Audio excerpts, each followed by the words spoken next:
Hey guys, and welcome to this week's Ellechat on my personal content creation process for Ellen Company.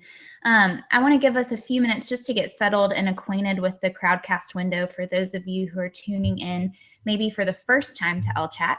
So right below this this part of the screen, this video section, is a Q&A section. So at the end of this, at the end of my presentation, I usually leave around 15 minutes.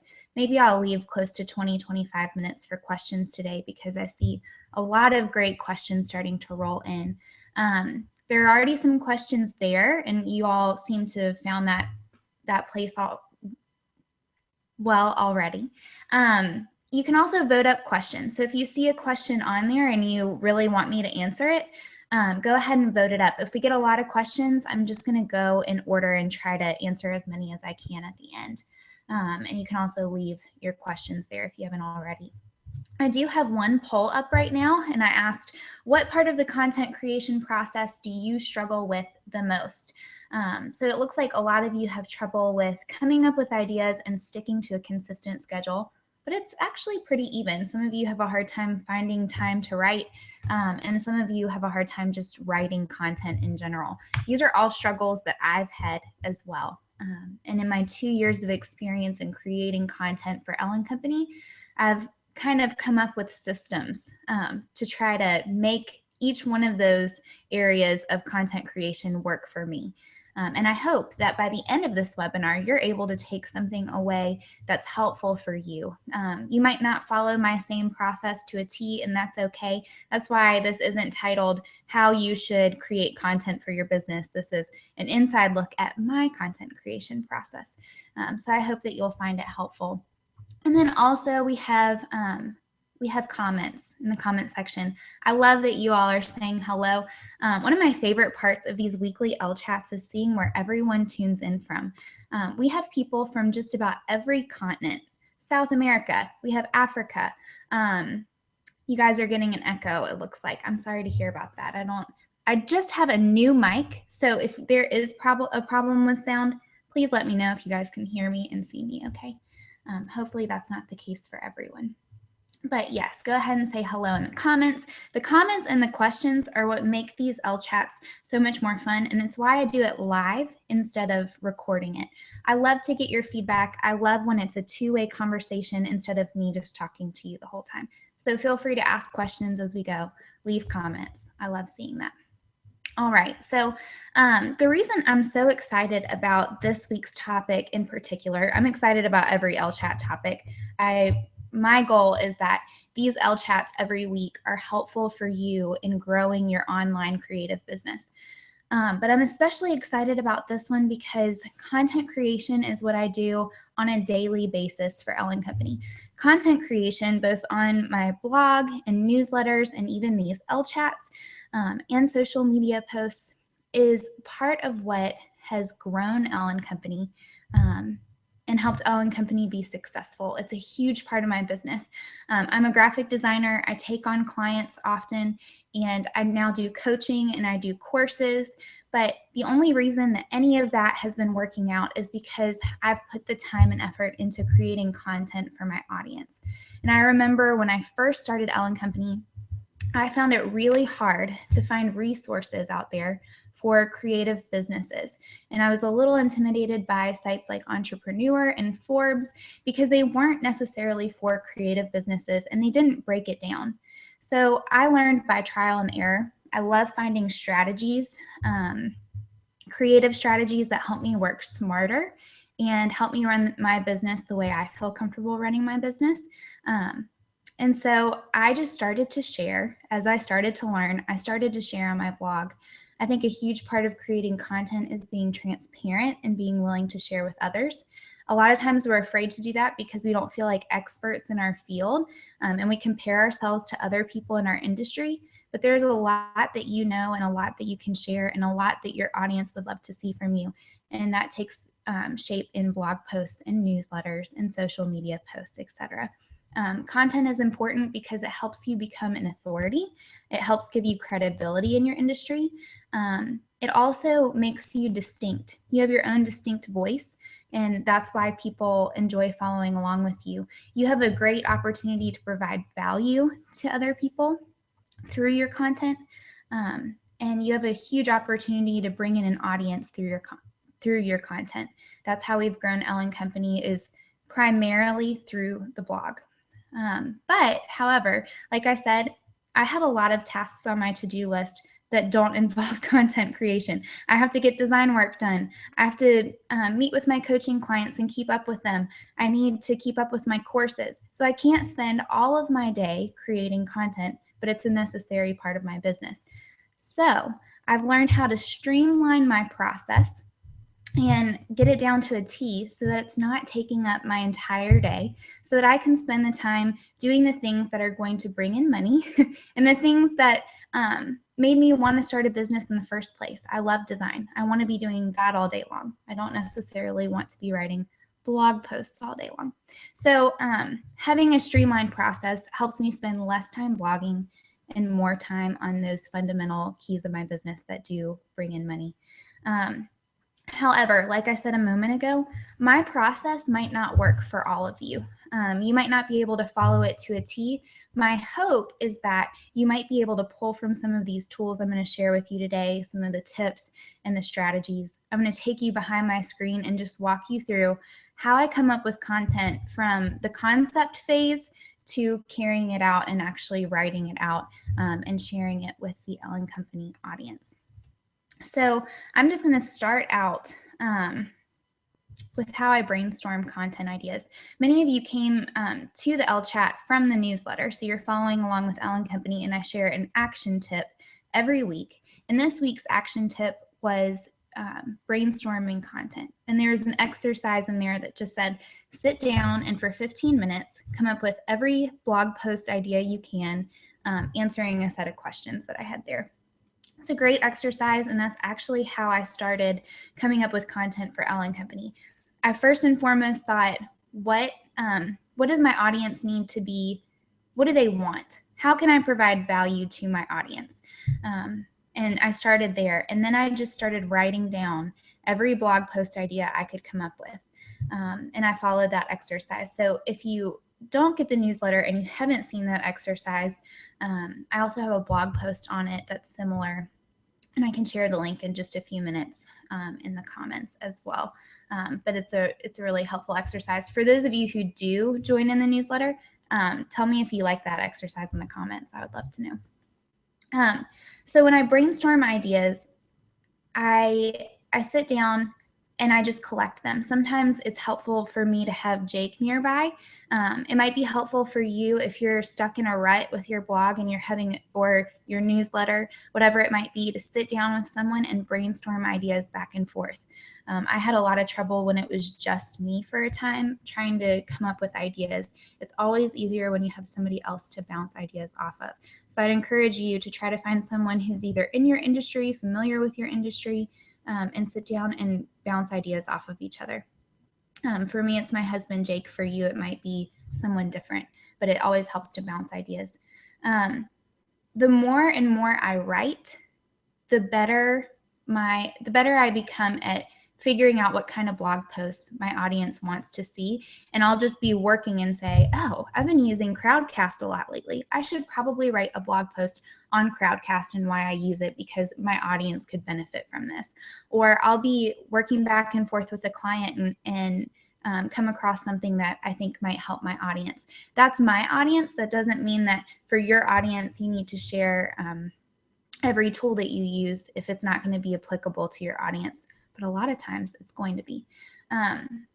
So that's how I do it. The more and more I write, the more I come up with ideas. And as I come up with the ideas, I put them into Asana. So I'm going to share my screen with you really quickly. Before I do that, I'm going to check the comments. Good. I'm glad that you liked the exercise. For those of you who haven't seen it yet, I hope that you end up enjoying that exercise. All right. So I'm going to share my screen with you. Sorry for the tunnel vision. All right, so for those of you who may not have heard of Asana before, it's free project management. It's a free website for project management. You can always upgrade, but I haven't upgraded quite yet. And this is the window. So you have different projects here. And I just I named my different projects the different, I guess, facets of my business. So I have one project for courses, blog, Ellechat, branding, newsletter. A lot of these are content creation. So for my courses, my newsletter, for the Ellechat. So I come up with a different project for each one. And then over here on this side, I created different sections. So I have a section for my upcoming posts. I have a section for posts I'm writing for entrepreneur.com and just blog post ideas. So as I come up with ideas, I tend to just dump them right here and create a task of sorts for each and every one. You guys are getting an inside look at the future blog posts for Ellen Company. But sometimes, and sometimes I'll sit down and try to come up with content all at once, and that can be helpful. A lot of times blog posts come to me, like I said, when I'm working with a client, or when I'm in the car, or if Jake and I are having a conversation about the business, and I might come up with something. So I have a list for blog posts on my phone, and thankfully Asana is on my phone now too, so I can just come and dump in some of those blog posts here. And so that's kind of how I brainstorm posts and leave them here. A lot of times too, I'll look at I have different categories for the Ellen Company blog. So I have a category for blogging, a category for business, a category for design, branding, social media, and Squarespace. If it's been a while since I've written a Squarespace post, I'll probably sit down and start brainstorming some Squarespace posts. I try to sit down and think about content that I can share in each one of those categories so that I can spread them out. So I'm not writing all about blogging all the time or all about design all the time, because people follow along with Ellen Company for different reasons. And a lot of times too, and I'll stop sharing my screen for a moment. So I try to spread them out between categories when I'm brainstorming. A lot of the time, I will look at FAQs as well. So if I'm getting a lot of emails about a particular subject, or if people are asking me the same question over and over, like, how do I get people to respond in time to keep up with my 2-week process? Everyone started to ask me that. I turned it into a blog post. And not only was that helpful, so it could troubleshoot and help people with the answer to that question so that I didn't get as many emails, but it was also great because when if I do get an email about it, I can just point them back to that blog post. So you can also think through some of those FAQs those questions that you keep being asked. There's a reason, so go ahead and turn it into a blog post, and you can go a lot more in depth than you even could in an email, and it'll save you some time in the long run. So I'm going to switch this back around. Bear with me. Back to Asana. So once I have all my blog post ideas down here in Asana, I don't assign a date to them. I don't worry about the date then. Usually about a week or 2 out, I'll plan out my upcoming posts. So you can see for next week, Monday, Wednesday, Friday, I have all the posts there that I want to write. How do I decide which post ideas I want to write about? I usually either, if I have an upcoming launch, like for the Illustrator launch, I might gear my content so that I can mention the Illustrator course more organically through my content. So I will add related posts in the upcoming posts. Sometimes I'll go through my blog post ideas and ask which ones am I most excited about? Because usually the post ideas that I'm most excited about are the posts that I'll have an easier time writing, and I'll do a better job of writing.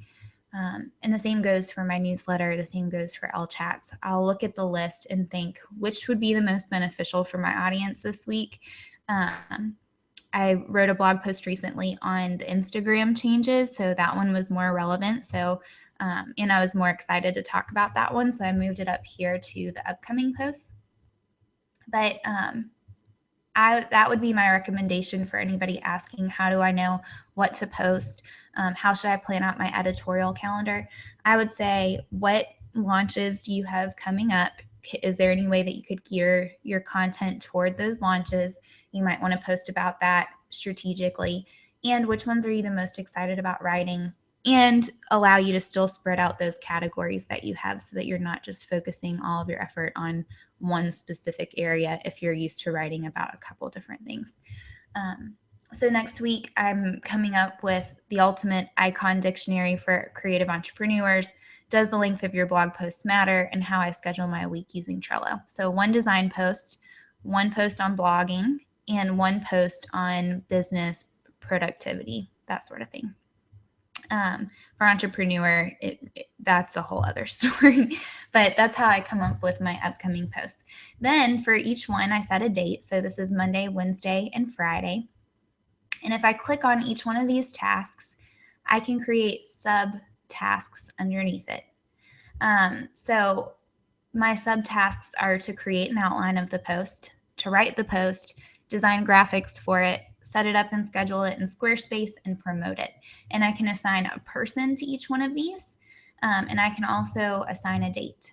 So what I normally do is I'm the one who creates the outline. I'm the one who writes the post. I design the graphics, but my assistant Jenny usually sets it up and schedules it, and then she'll promote it. So this gives us both access to the tasks. I've added her to the board and I can assign it to her, which is really helpful. But even just for me, even if Jenny I didn't have her on board, being able to outline every single step and assign a day to it is really helpful for me. I'm very much a planner, but it helps me stay on task and make it more of a priority in my workday if I see on a certain day that a task pops up that I need to create an outline for a post. A lot of times, like I did today, actually, I sat down and came up with outlines for every single post. I like to batch my tasks. So I've made it a part of my schedule on Thursdays or Fridays. I try to outline every single post for the upcoming week. And then on the following day, maybe Friday and Saturday, I try to write all the posts for the entire week. This week, that didn't happen, but most weeks, that's what I shoot for. And I give myself a little grace there because as much as I would love to follow it perfectly, life gets busy. So that's kind of how I brainstorm posts and map out my editorial calendar. I used to map out my editorial calendar every month, and I tried to stick to it rigidly, and it was really hard. It was really hard because it didn't allow me the flexibility. Sometimes I'd be totally uninspired when I'm writing posts, and sometimes I just need to bite the bullet and post about it anyway. But I found that the doing it 1 or 2 weeks in advance really works well for me in particular, especially for this season of my business. And I used to blog every single day, so it was much more important for me to have an editorial calendar and a list of ideas because I was writing all the time for the blog. But now it's changed a little bit and I've cut back to 2 or 3 days. 1 week I'll do Monday, Wednesday, Friday. The next week I'll do Tuesday, Thursday. All right. So once I set up all of these tasks, then I get to work writing out my content. And this is the same for the newsletter and for Ellechat. I create outlines for every single one. I write each one, I design the graphics, and then I set it up and schedule it and then promote it. So that's kind of across the board the same thing for each and every, I guess, facet of content that I have. It might not be the best word, but we're going with it. All right. Once I've set up my calendar here and set days, then I go into another free program that I love, and that's Trello. The reason I use 2 of them is because Asana is really great for assigning tasks, but it's really hard to see everything at a glance. And that's what Trello is great for. Trello is free. Asana is free. I love free programs. You can always upgrade for each one of them, but I haven't had to yet. So for Trello, Trello is made up of boards, lists, and cards. So this is my Q board. I call it Q. It just lets me and my assistant see the whole overview of the week. So over here, I have weekly promos, and I've set it up for next week already. So I can see at a glance that module 2 of the Illustrator course is next week.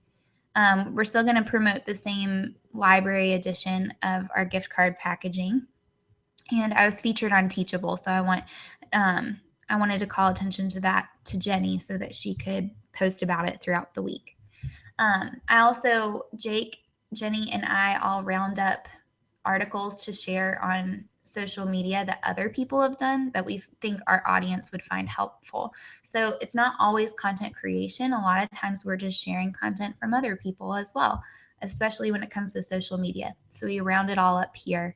On the back of each of these cards, so I have the weekly promo list, articles and quotes, but all of these cards have a backside to them. So if I click on them, you can see, you can add attachments, you can add comments, checklists, labels, and I'll get into all that in just a second. But it's really helpful, especially the attachments, to include those links on there and just keep everything all in one place. My favorite part of this whole board are the days of the week. So usually I'm sharing content Monday through Friday because I don't like to, even if I do work on the weekends, I don't like to share it on the weekends. I like to have the weekends off. So Monday, Tuesday, Wednesday, Thursday, Friday. Next week, like I said, I'm blogging Monday, Wednesday, and Friday. So you can see those blog posts here along with the graphics for each blog post, so that not only does it make it easy to see the week at a glance visually, I'm very visual, my assistant's very visual, this is really helpful for us, but it's also great to have those images on there so that Jenny can share them on social media for me and promote them. If I click on each one of these cards, I have labels here, and so I labeled it as blog posts, other forms of content, Ellechat, newsletter. So I labeled it as blog post. So you can even see there it shows up as the blue color. For attachments, I've added the image for next Monday's post there already. I went ahead and created it even before actually writing the entire post because I like to just create all my blog post graphics all at once. And then I have an attachment here, and that attaches to a Google Doc of the draft of my post, which I'll get into in just a second. You can also put due dates here. So it's really helpful, and I do that for every single piece of content. So Monday, Wednesday, Friday, we have blog posts. Tuesdays, our weekly newsletter, and Thursdays, Ellechat. So next week's is blogging with Squarespace if you're interested.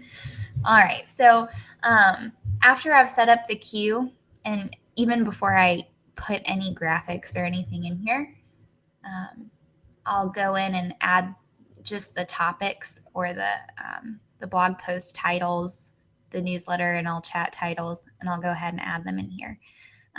Like I said just a second ago, I had a Google Doc, so I'll click this Google Doc and show you behind the scenes. For each and every piece of content, whether it's a blog post, a newsletter, or an Ellechat, I create a Google Doc. I don't write it right in the Squarespace window. I use Squarespace for my website and blog.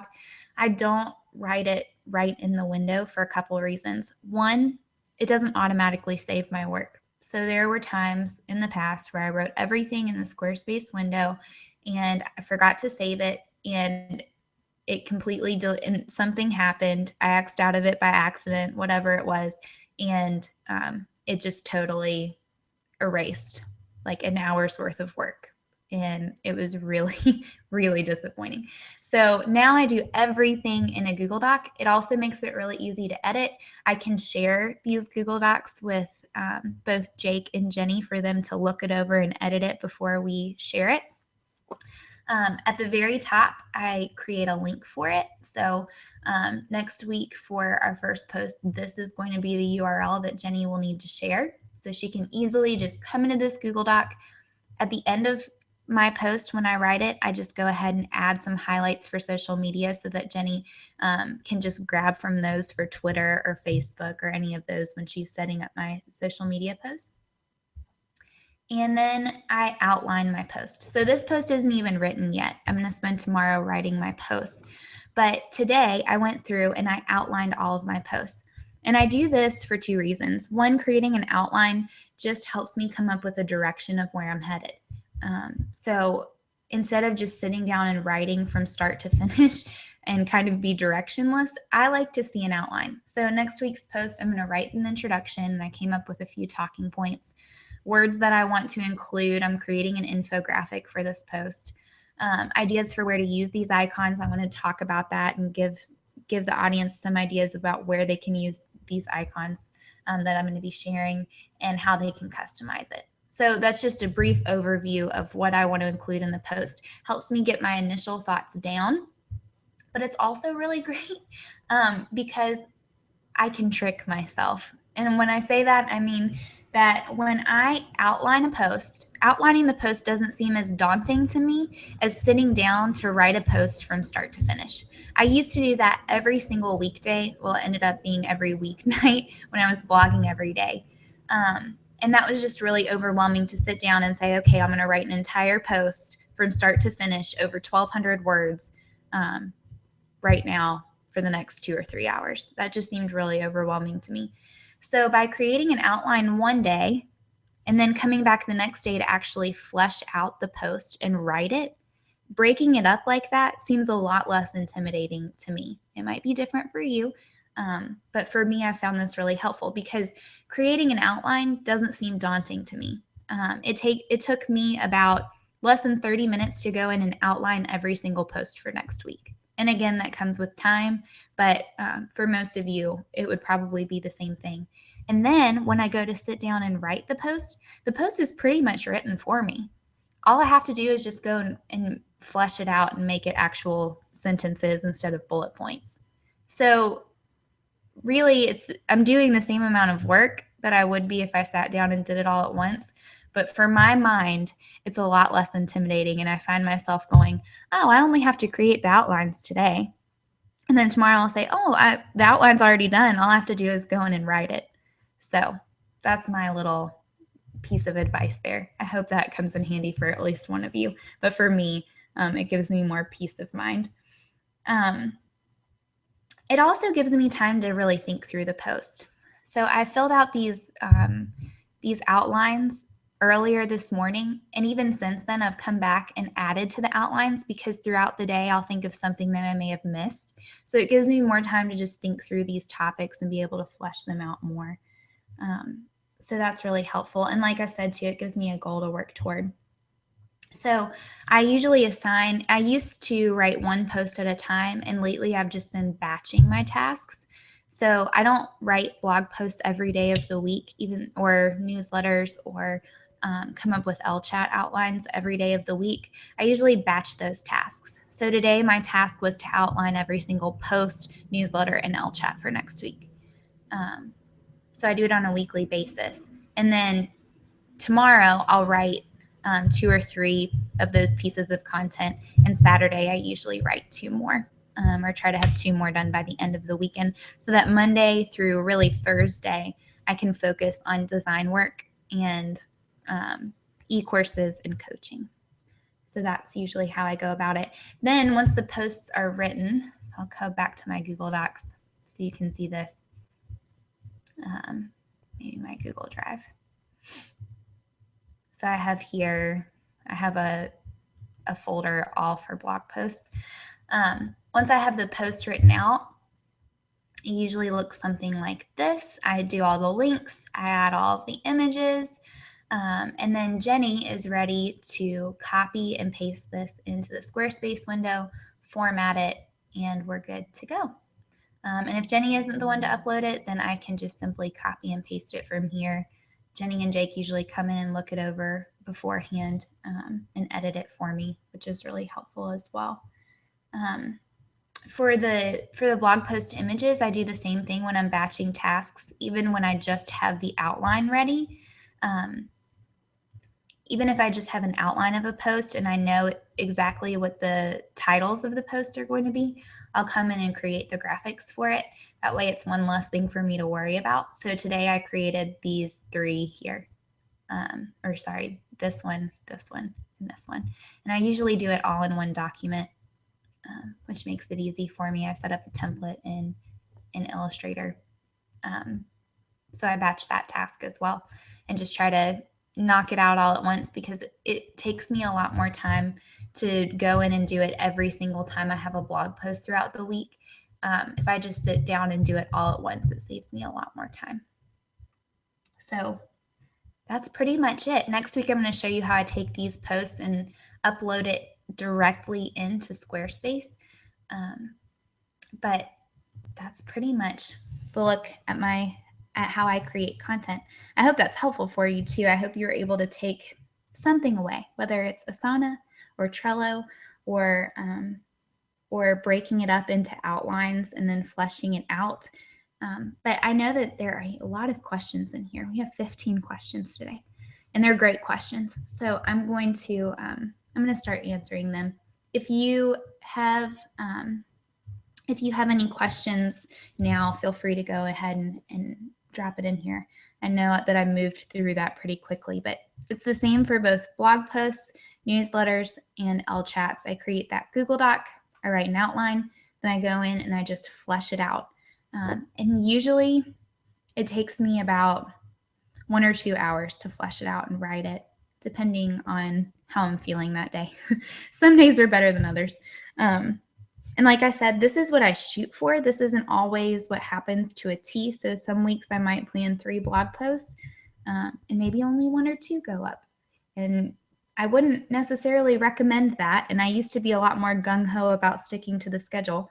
But I know that things come up too. And especially this week, I only have 1 post up. So I felt that was a little humbling since I was doing this Ellechat with you all today. So, all right.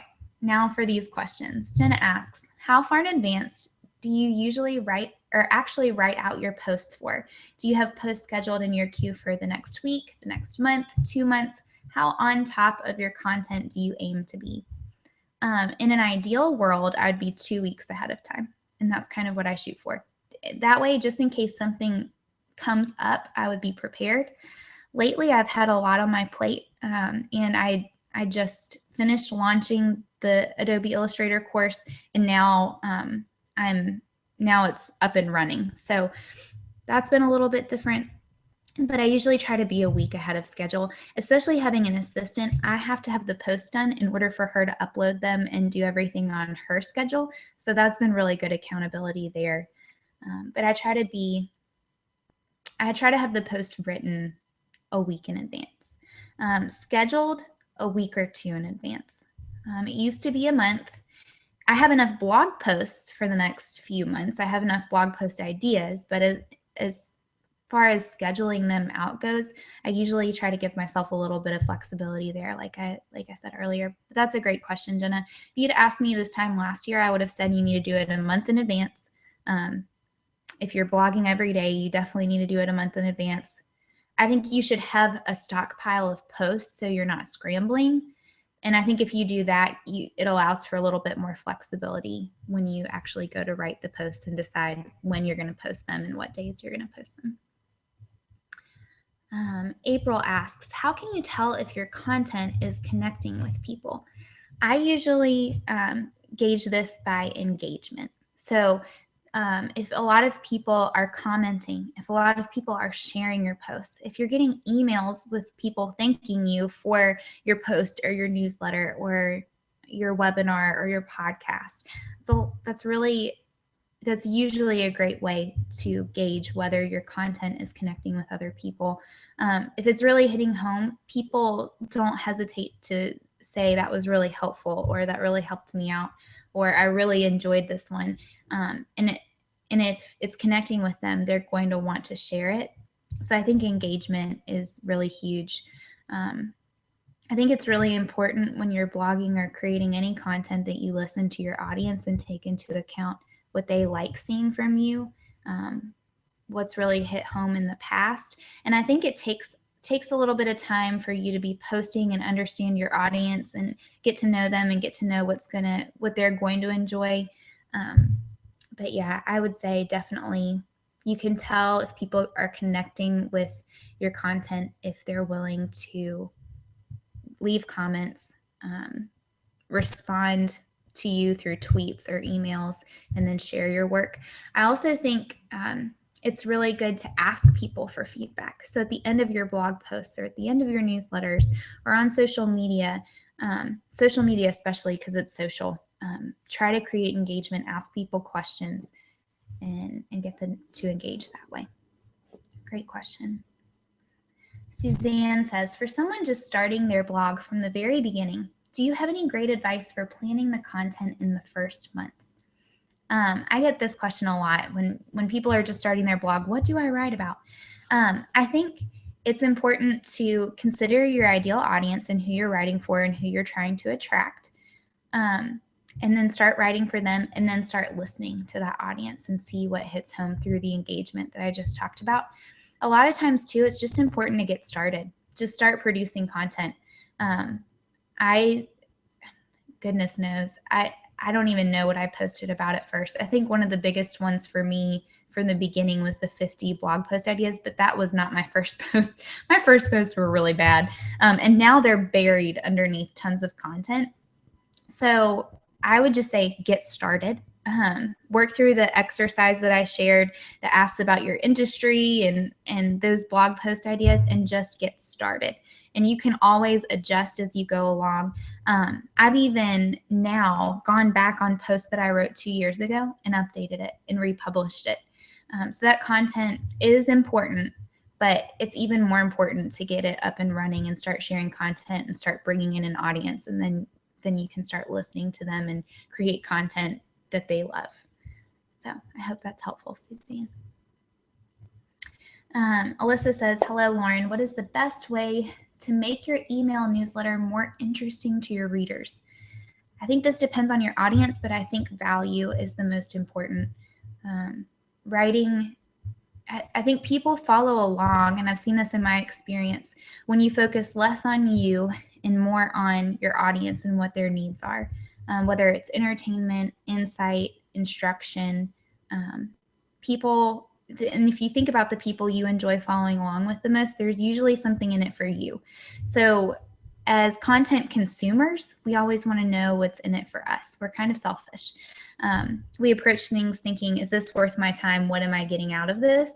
So consider the value that you can bring to your audience, and try to make it distinct or different from what other people are doing, but don't try to reinvent the wheel either. It might be just something really simple. I've experimented with this a couple times with my newsletter. I try to have a direction, or to try to give people something to expect. I invited people along on how I was trying to get 100,000 unique visitors to my blog every month. And then once that happened, I transitioned it into the weekly action steps, the 15-minute action steps. I think having a theme is helpful. But I think value, if you want to make it interesting, value is really key, at least from my experience. Thad says, when starting to put out content, how long do you wait before you accept it's not resonating? Should it be 3, 6, or 12 months, for example? What's a good audience to comment ratio of effective engagement so you know to keep going or change track, I think is what you meant to say there. Usually I say it takes about 6 months to get going. It's going to take time for people to discover your content and share your content and get that ball turning. What's really important is that you keep producing content so that those who do land on your site want to come back often. When I first started Ellen Company, I made it my mission, even though it was really hard and there were a lot of late nights, to blog every single day. And I knew that I wouldn't do that forever, but I committed for a season knowing that it was going to grow my business tremendously. And it took about 6 months for it to really take root and take off. But once it did, it grew exponentially. So I usually say about 6 months. A good audience to comment ratio, people comment a lot less now than they used to. I would say even more than comments, look at shares. So Pinterest shares, shares on Twitter. I would look at that. I would encourage people to comment, but I would look more toward shares than even comments for engagement.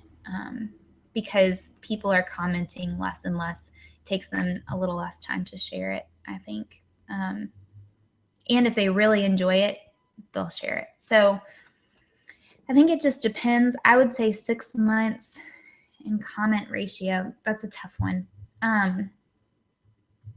Really good question. But I would look even more to shares than comments. I hope that's helpful for you, Thad. I think it differs for every single blog. If you stick with it for 6 months and you don't see very much engagement at all and you're having trouble growing, you might consider adding in a different topic or changing your direction. These are some great questions, you guys. All right. Rachel says, what if you plan your blog posts for a month and suddenly came up with an awesome or on-trend idea, like the Instagram changes? Do you make changes in your schedule or save these kinds of posts for another month? So that's what's great about my flexible approach now, is that if I do come up with a blog post topic, it's okay. I might just bump down one of the upcoming posts into my ideas and switch that for another week. Jake came up with a really great blog post idea yesterday, so I might even write about it today because I liked it so much, and add that in there. So I try to be flexible. I think it's good to be strategic. I think it's good to plan. I think it's also important, especially as creatives, to be a little bit flexible on that, especially if it's on trend, like you said, or a really popular topic at the moment, then that should probably take priority. You might be sitting on a really good post right there. So great question. All right. Callie says, I really would like to know how you order your editorial calendar. I'm planning mine right now and don't know what my first post should be. I feel like it should not be an introductory post because the site itself is the introduction. I want the first post to be very valuable. Also, I don't want to be all over the place in my first month with posts that don't connect. Thanks. That's another great question. When you're first starting out, do you need to do an introductory post? I usually say no. I think the introduction, like you even mentioned, is you said the website itself. I would say the about section even, and the whole website tells about you, but that's really what your about section is for. I don't think that you have to introduce it too much, and I would just jump right into the content. Some people even spend some time creating content and building up blog posts before they launch, because that way when they do launch, there's content there for people to search through and stay on the site a little bit longer. I don't think that that's a necessity, but I would just jump right into content. Like I said, if you're going to be blogging often and creating content often, you just need to get in the routine of putting content out there and get it going. But yeah, I think that that's a smart idea. I think that you should just hit the ground running, come up with those categories and think about what's going to be valuable to your audience and what you can offer, and then just start. Just start writing, start producing content. Great question. All right, Shara said, I feel like my budding business will barely fit into my life, let alone incorporating content creation. Any advice for including content creation in a small product-based part-time business? I'd love to contribute meaningful content to my industry and help develop and retain an audience, but as a full-time stay-at-home mom with 4 kids under 8, wow. Content creation seems out of reach. How to make content creation attainable in an already tight and demanding schedule. Like I said, streamlining the process is going to be really helpful. And I would say that you don't have to do it all. Choose what outlets would be the best for you. So if in this season, it's not possible to write a blog post and have a newsletter and keep up with social media, I would choose just 1 or 2.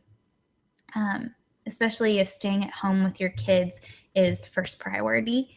But content creation is really important for the growth of your business too. I think streamlining your system, coming out with outlines, batching your tasks, and having those ideas on hand so that when you do have to sit down, you already know what you're writing about. You already have that outline. You can just sit down and write.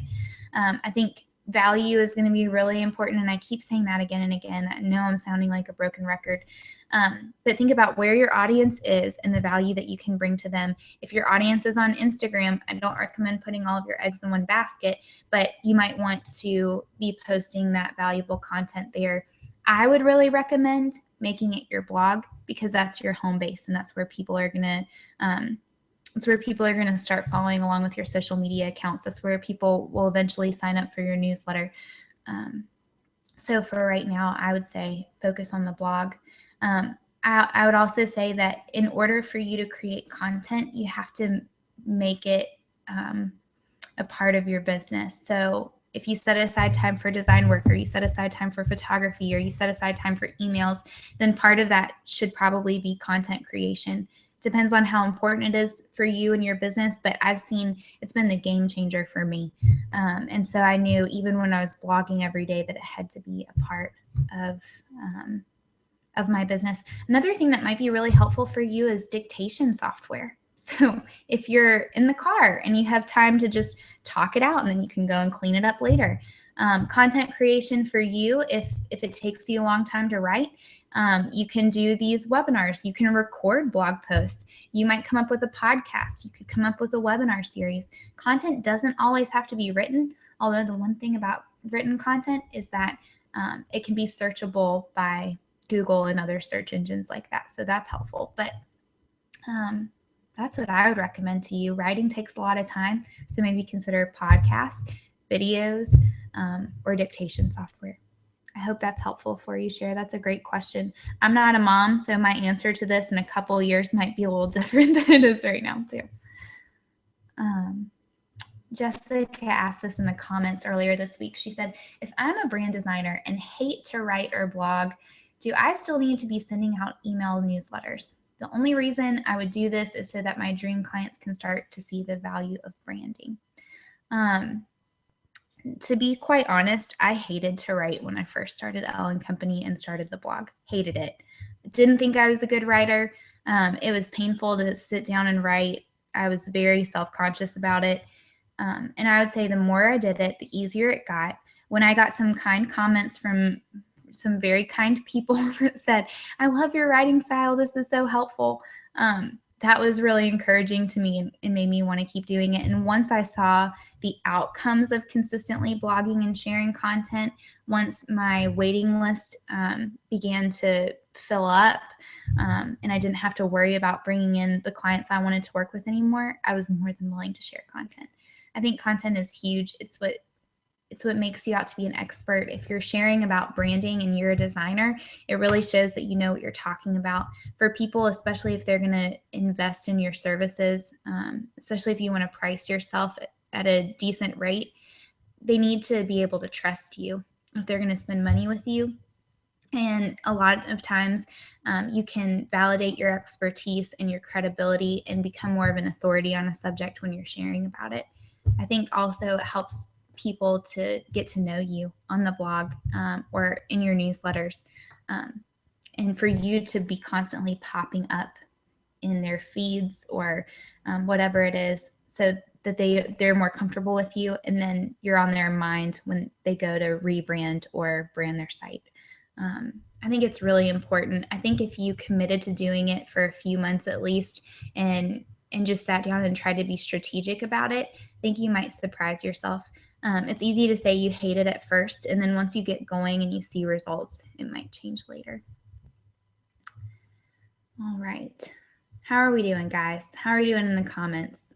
I hope that you all are still hanging in there with me. Looks like we continue to have a lot of questions. Okay, I'm going to keep going.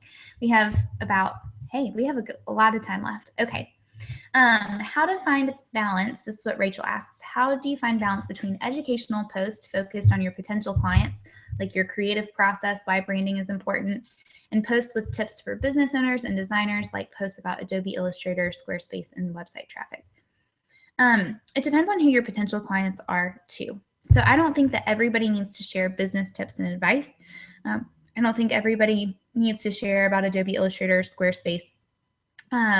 And I guess you're asking me about this in particular, but it just so happens that my audience is very much like me. So that's why I share those things. But a lot of times I try to spread out my content, like I said. So I look between those 6 categories, and then and I try to spread those out. I also look at the types of posts. So I like to share list posts. I like to share I do love how-to posts, and other people do too. Tips are really helpful. Jake's been trying to push me to share more stories. So I'm trying to share more stories. So I try to differentiate it in that way. But I think just spreading out those 6 categories has been really helpful because they all in a way fit together because it's all creative entrepreneurs. And and I think my design posts, even if they are for designers, even if they are about Squarespace and website traffic and Adobe Illustrator, they end up relating to creative entrepreneurs and the people that I want to be working with for my design services. So I kind of lucked out in that area because they kind of go hand in hand.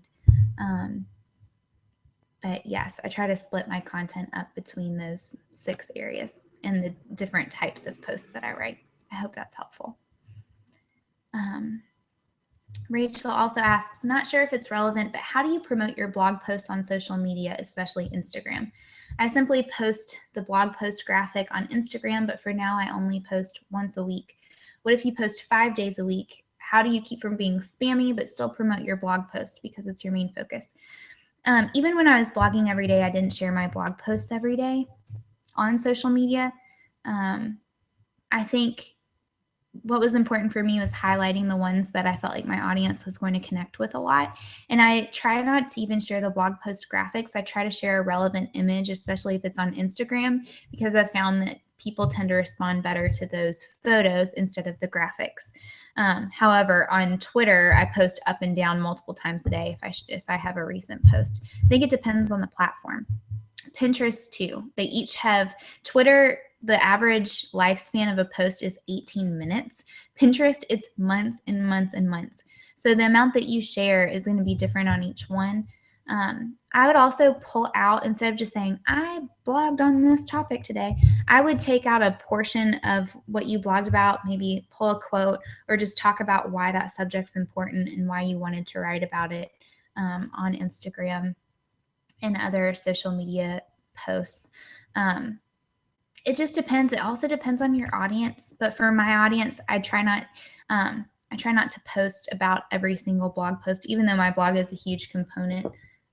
My hope is that with me consistently blogging, that people will come back to my site often. You could even mention a couple posts that you wrote that week, or in your newsletter. It could, if you are blogging 5 days a week, you are coming up with a ton of content. Your newsletter might just be a roundup of all the posts that you wrote that week. Just to keep people up with your blog, and then they can click from there. So that's how I would handle it. Great question. Like I said, these are just how I would do it. And recommendations, you might do it a little bit differently. And those of you watching might do it a little differently, but that's what I would recommend. Carissa says, what the heck are you supposed to put in your subscriber email? A repeat of the post already on your site? Is this email supposed to be brand new content that doesn't go on your site? She's new to blogging. This is a great topic. I think people talk about the importance of newsletters and mailing lists all the time, but they never tell you what you're supposed to share on them. Some people you'll find really like having a recap of the blog posts you share every week. Other people will be really irritated because they don't want to see just the same thing that you're posting to your blog. They want to see new content. I've had both. I've had those responses from both people. You can't please everybody. I would say for me, I like sharing new content. I like for my newsletter, this is what I'm hoping. I want my mailing list to feel like VIPs. Anybody has access to my blog content. Anyone who comes to the blog can read it. But for my mailing list, I want them to feel important and like they're the insiders. They're getting more content. But you just might share one like quick thought. You might only do it once a month and round up the highlights. You might, Paul Jarvis was telling me that he sends out his Sunday dispatches, which I love following along with. I was on an Ellechat with him 2 weeks ago. You might want to go back and check it out. We talked a lot about this. But he shares pretty much a blog post and an email, and then a couple days later, he'll post it to his blog to give his newsletter people first access. So I think it just depends. It depends on your business. But for me, I share the action steps every week. I think it's a fun way to encourage people to take action on all the tips that I share regularly. For yours, it might be something different. And I'd encourage you, especially as a creative entrepreneur, to try to get creative about it and get a fun approach and an approach that not only provides value to your readers, but one that you'll get excited about sharing every week. I like coming up with that action step and that tip every week. If I didn't, it would be a lot more painful to write every week. So yeah, I hope that's helpful. Rachel said, I would love to know how to decide what to post about for your very first blog post. I'm worried my first post will come across random. Should I write one introducing myself and my business? You may have asked this before the last question on this, Rachel. So I would say just go for it. I would say your about page and the rest of your site is where you should introduce people to your business. I would just hit the ground running. People tend to overthink it too much. And what I've seen a lot of people do is spend so much time preparing for that first post or spend so much time launching your site and getting it up and running that when you finally do get it up and running, it seems like too much and then you just quit. I would say just get content out there. You can always change up your direction a little bit later. You can always change features on your site. You can change your blog post graphics, all of that subject to change. Your website is kind of like a living and breathing thing.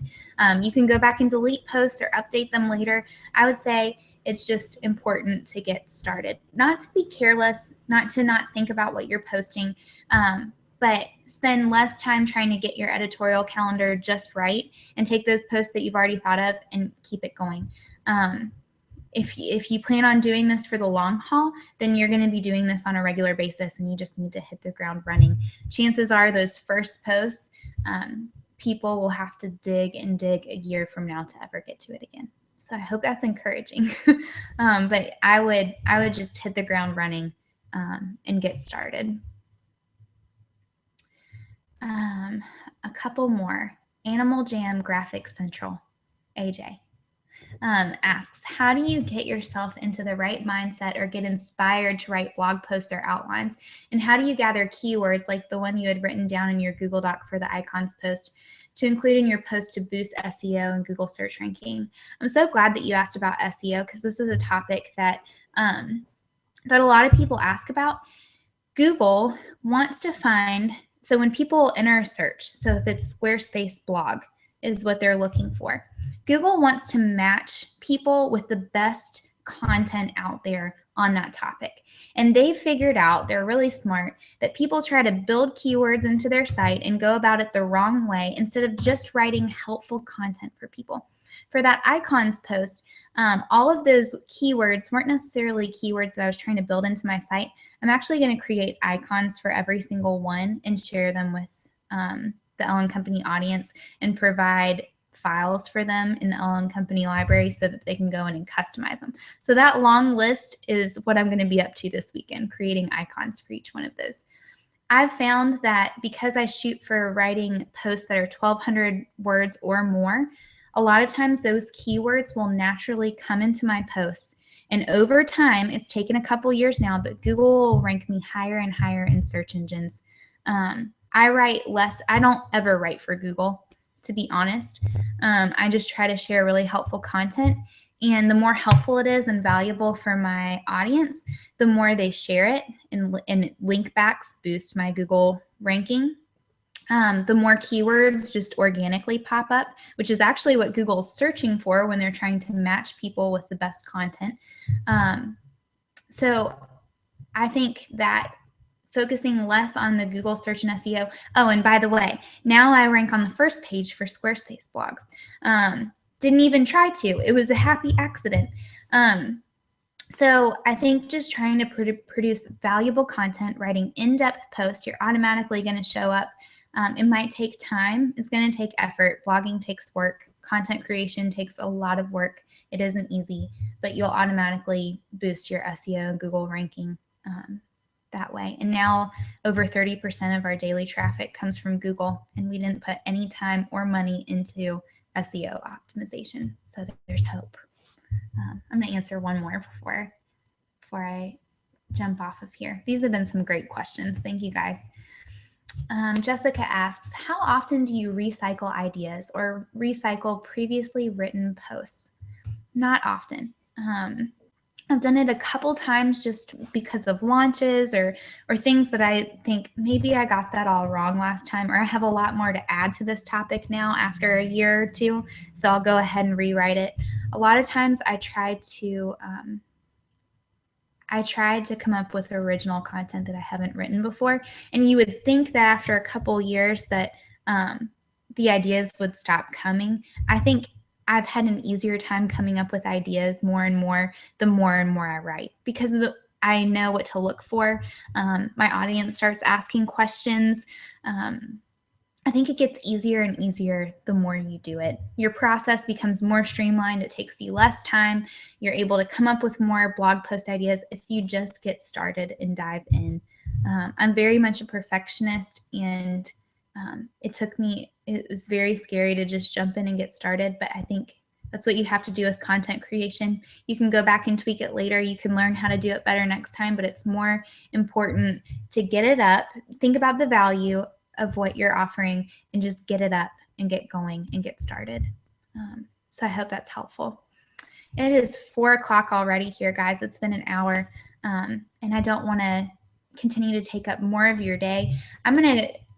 Next week, if you click on my my face icon, I don't know where it is on your screen. It's different for everybody's, but you can go to my upcoming Ellechat and you can go ahead and register. I'm going to be talking about blogging with Squarespace, how to set up a post, how to set up your blog, how to do a sidebar, what you should be adding in your sidebar, how to set up archives, how to keep people moving around your site, and how to post about related posts.